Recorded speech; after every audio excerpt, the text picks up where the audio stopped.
In this video, we will discuss about the biting mechanism of snake. So, first of all, uh, as we all know that a snake can ingest a larger prey due to the flexible movement of jaws. विषैले सर्पों की करोटी और जबड़े की अस्थियों बहुत लचीली होती है, जैसे हम बात कर रहे हैं फ्लेक्सिबल होती है। वे ढीली या चल रूप से दैट इज मूवेबल संधि युक्त होती हैं, जिससे निगलने या आक्रमण करने की प्रक्रिया में समायोजन की पर्याप्त मात्रा प्रदान करती है, यानी कि उसको निगलने में या अटैक करने में आसानी होती है फ्लेक्सिबल मूवमेंट्स ऑफ बॉन्स की वजह से। देन नागों यानी कि जो विषैले सर्प हैं उनमें विषदंत स्थायी रूप से सीधे खड़े होते हैं, परंतु वाइपर्स में बड़े विषदंत मुख बंद होने पर उसकी छत से सटे स्थित होते हैं। इसलिए यहाँ पर हम कह सकते हैं कि कोबरा में हमेशा जो दांत हैं वो सीधे खड़े होते हैं, जबकि वाइपर्स में वो जब मुख बंद होता है तो उसकी छत से सटे स्थित होते हैं, यानी कि उनकी डायरेक्शन चेंज हो जाती है। इसलिए दंशन या बाइटिंग मैकेनिज्म को दो यहाँ पर मुख्य उद्देश्य पूर्ण करती है। पहला, erection of fangs, that is विषदंत, and then inject the venom into the person or the prey. पीड़ित के शरीर में विष प्रवेश कर दिया जाता है। First point we will discuss here, that the erection of the fangs, and this is not a fraction, that is erection, ERE. जब एक वाइपर आघात करना चाहता है तो गतियों का एक श्रेणीबद्ध क्रम आरंभ होता है, जिसमें डाइगेस्ट्रिक मसल्स या जिनको हम द्विस्थली पेशियां कहते हैं उनका संकोचन मैंडिबल को नीचा करता है, जिससे मुख खुल जाता है।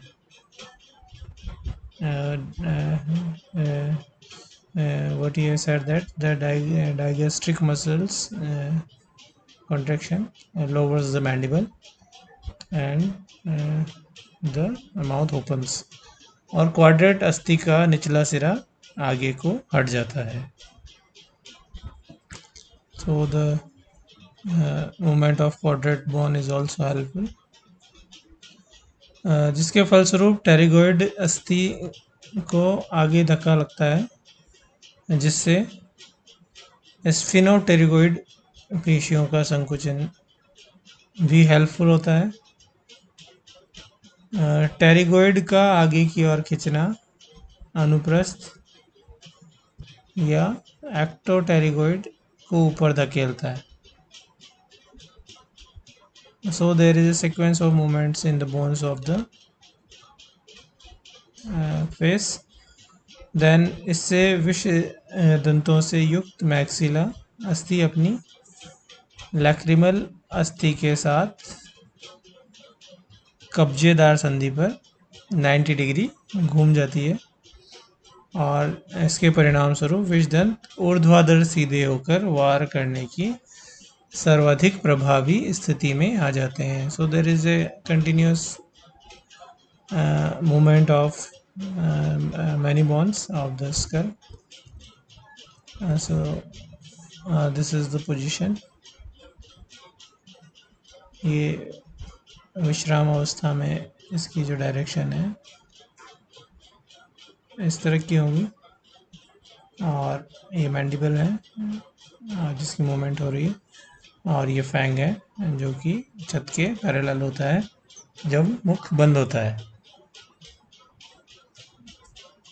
And when the we have discussed that when the movement of the bones and muscles occurs, this uh, mouth opens and the fangs, this is the position of fang जो कि खुले हुए समय पर है और ये बंद समय पर है। So this is the difference, and now it is ready to bite. Okay.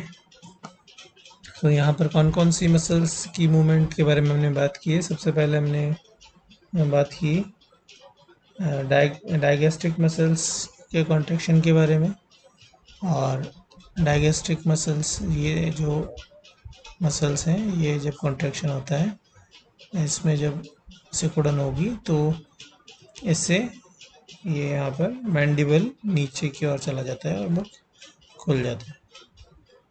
And then the successive movements of the other bones such as quadrate, pterygoid, and these are the bones which are connected to each other. This is pterygoid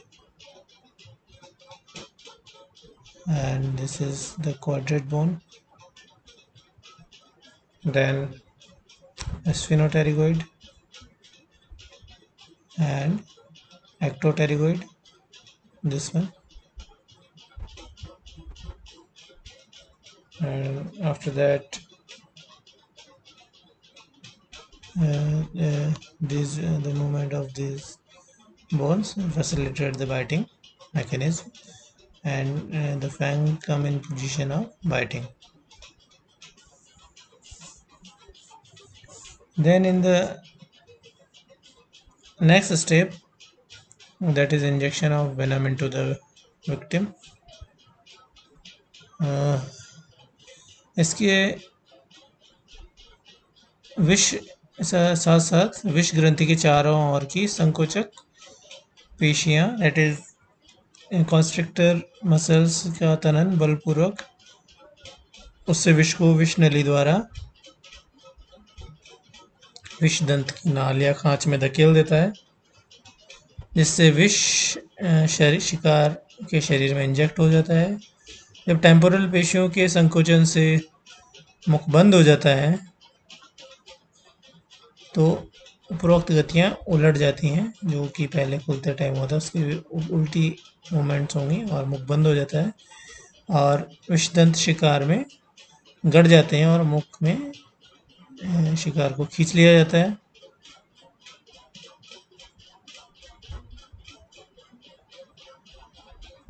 साथ साथ ऊर्ध्वाधर विषदंत पुनः क्षैतिज होने के लिए घूम जाता है, यानी कि वो वापस से अपनी यही रेस्टिंग पोजीशन में आ जाएगा जब मुख बंद हो जाएगा बाइटिंग के बाद।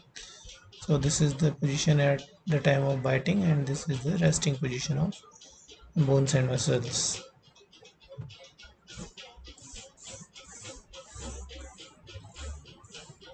Then we have to discuss about the snake venom. What is snake venom? That is it is a secretion of the poisonous glands of snake. सर्प विष या जहर सर्पों के सिर में पाए जाने वाली कुछ ग्रंथियों द्वारा स्त्रावित किया जाता है और अधस्त्वक सूचियों के समान कार्य करने वाले विषदंतों द्वारा काटे हुए शिकार के शरीर में प्रविष्ट करा दिया जाता है। So this is looks like hypodermal syringe which inject the venom into the body through fangs. इसमें कोई संदेह नहीं है कि सर्पों में विष शिकार को पकड़ने और वश में करने के साधन के रूप में विकसित हुआ।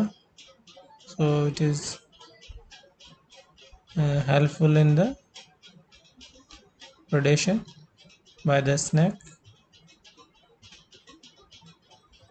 एंड ये एक स्वच्छ हल्के पीले या हरे रंग का चिपचिपा द्रव होता है। So it is light yellow और green in colour and slightly slimy. Then ये स्वादहीन, गंधहीन और अम्लीय प्रतिक्रिया वाला होता है। That is tasteless, odourless and acidic in nature. यह एंजाइम्स और विशिष्ट टॉक्सिन्स का जटिल मिश्रण होता है। So the enzymes and toxins are also included in its chemical composition. और यह एक अच्छा पाचक रस है। यह घातक केवल तभी होता है जब रुधिर में मिल जाता है। So basically it is digestive juice and it is lethal only when it is mixed in the blood।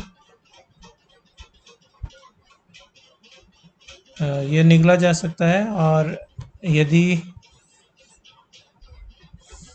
मुख या पाचक क्षेत्र में कोई खरोंच नहीं होती तो यह बिना कोई हानि किए विष्ठा के साथ निकल जाता है। That is it is not harmful if it is not mixed in the blood। यह सिल्वर नाइट्रेट और पोटेशियम परमैंगनेट सदृश प्रतिकर्मों के साथ अवक्षेपित होता है। ऐसे सुखाकर अपने विषैले गुणों के साथ अनिश्चित अवधि तक रखा जा सकता है।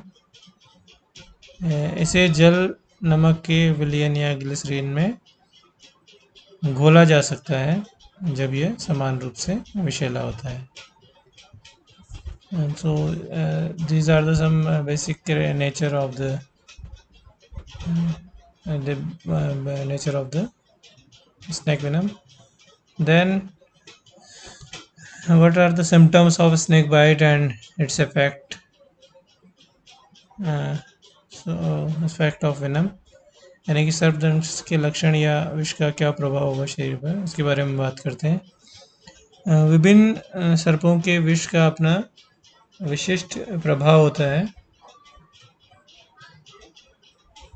विषाक्तता की मात्रा न केवल विभिन्न सर्पों में भिन्न होती है बल्कि एक ही सर्प में विभिन्न परिस्थितियों में भिन्न भिन्न होती है। यानी कि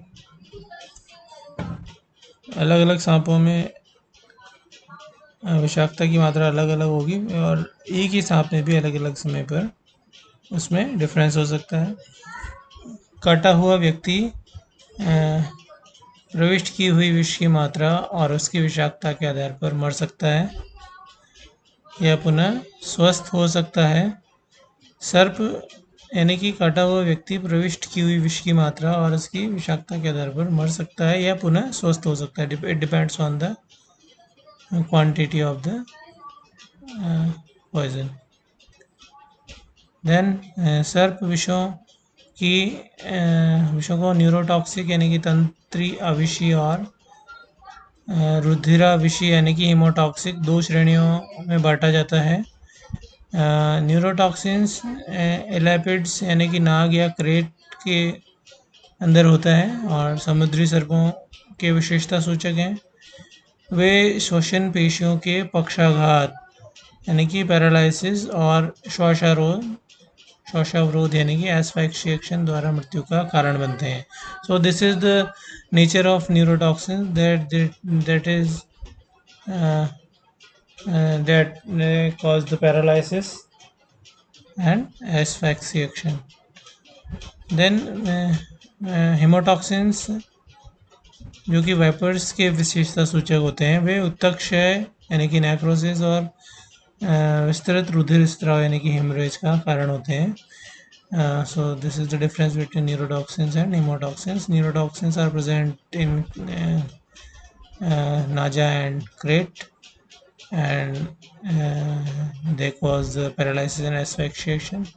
जबकि hemotoxins are present in vipers and they cause the necrosis and hemorrhage. Bharatvarsh में पाए जाने वाले 3 सर्वाधिक सामान्य विषैले सर्पों के विषयों के प्रभाव अथवा सर्पदंश के लक्षण निम्न प्रकार हैं। जो सबसे मोस्ट इम्पॉर्टेंट जो इंडियन कॉन्टिनेंट में है दैट इज कोबरा बाइट। नाग का विष सर्वाधिक उग्र या विषैला होता है।